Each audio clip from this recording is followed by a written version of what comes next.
This is my third time doing this, and if y'all remember, my first time was terrible. I mean, I was just up there, people like looking at me, I was shaking, and like, people were fake laughing, because my jokes were just terrible.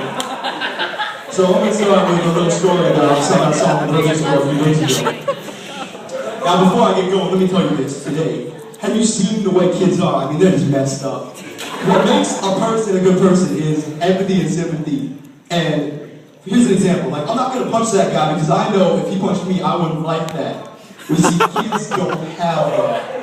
And, like, they're just terrible people. I mean, so this kid was sitting in the aisle, he's throwing a fit, just yelling and screaming because his mom wouldn't get him popsicles. And mom's like, Zachary, I mean it, Zachary, I mean it. Remember, Zachary? Dolphin, Zachary, that's the code word. Remember our secret word? You read them at hand when I say a secret word? Remember, Zachary? Remember?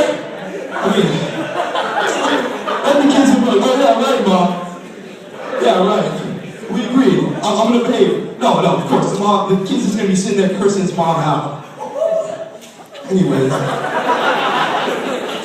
was that kid too. I mean, I'd go to the grocery store with my mom, she would give me popsicles. I was also screaming and clowning until I got my way. I would not do anything like that wouldn't go my way.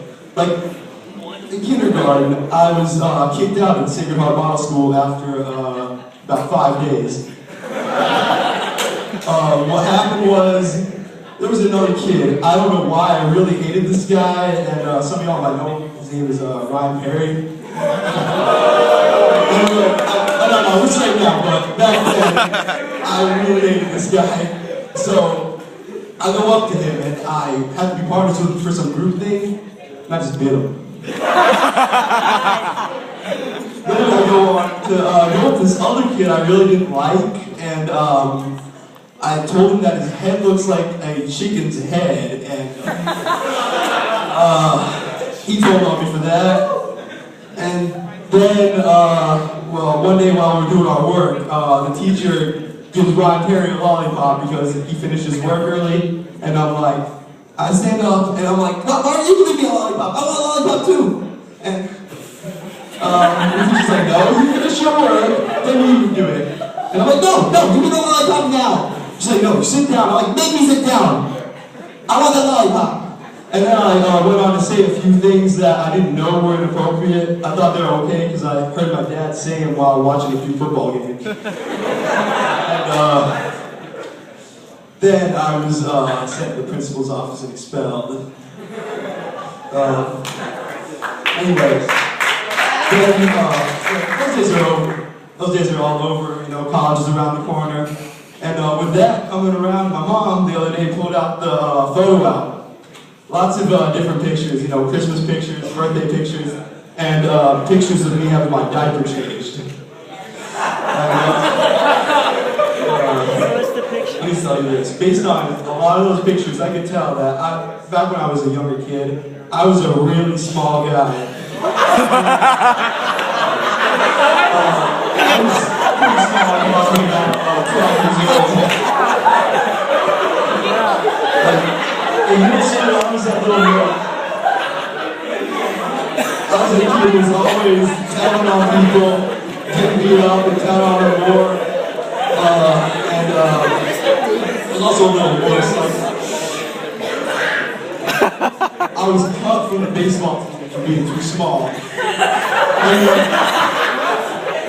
then I was put on the track team and lost to a squad of 4th graders in the 100-meter dash.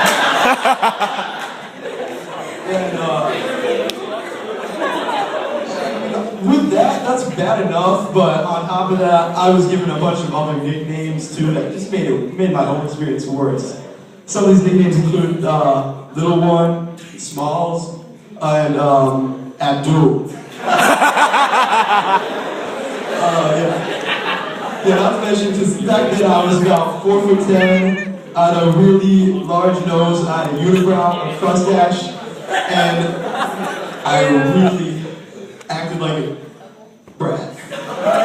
Anyways, some of this can be shown though the way I get treated at the airport lately. Like every time I go through, I'm always selected for random security screening. I'm wearing them every time. on top of that, don't get me started on the weird looks that I get from people when I step onto the plane.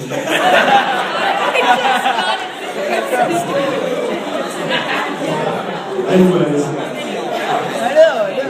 I'm a man of 1,000 phases. A lot of people have said that. You might know me from a couple of my phases, like my basketball phase, which I started as a sophomore. Like, I saw these NBA guys on TV and was like, hey, I'm gonna be just like these guys one day, even though I've never played before. So I ended up making the freshman team, and I finally came out of this phase a few months later, and by that I mean like a few weeks ago.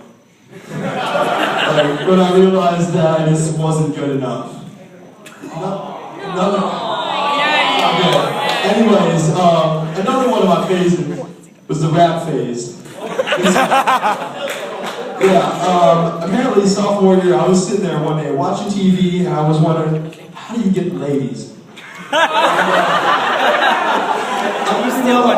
The prime example for how to get ladies would be Ali G. When I was watching the Ali G movie, and I figured, this guy knows how to get ladies, I want to be just like him one day.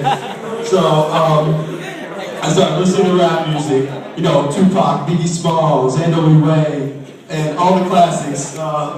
Then the following Monday, I go up to my main man, Colin Shuddy over there, and I'm like, yo, what's up with it, my main man, let's go. So, let's skip straight out of Compton, what's up with it? And he just gives me this look, and he's like, you can do it? Alright. He's giving me this look and was like, get out of here. No, you can't do that. Anyways, so with all that said, let me just end on a few closing remarks. Have you heard that they're building a memorial for Kim Jong-il? You know, what's with this like celebrating criminals and like guys who did bad things? You know, we might as well just build a memorial for Jerry Sandusky and who